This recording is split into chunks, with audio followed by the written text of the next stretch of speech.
žinomoje šalyje gyveno spalvoti pirštukai. Jie mėgo be galo vienas su kitu bendrauti. Bendraudavo, žaisdavo, išdykaudavo, todėl spalvos kartais ir susiliedavo. Ir žmonės juos praminė murziukais, tačiau pirštukams labai nepatiko toks jų pavadinimas, todėl jie nutarė susidraugauti su bičiuliais Vandenuku ir Muiliuku.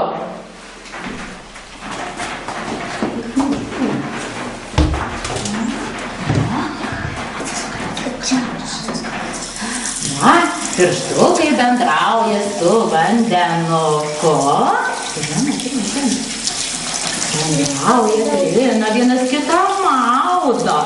Toliau eina pas bičiulį Muiliuką.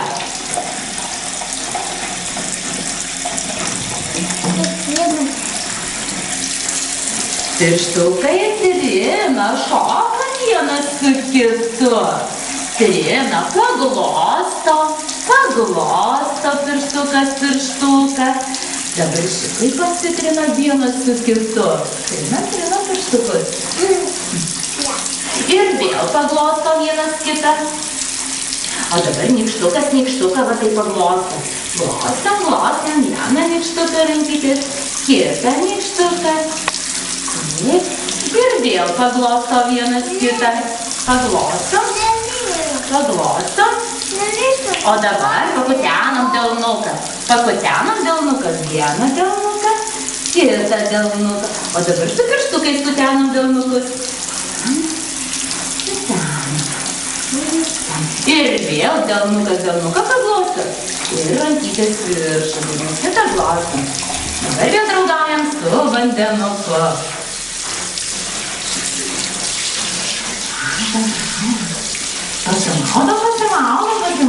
Pasimaudo. Nusikratom delnuką. Pasižiūri pirštukas į pirštuką. Kokie jie gražūs. Pažiūrim į veidrodį. Ar švarios rankytės? Švarios.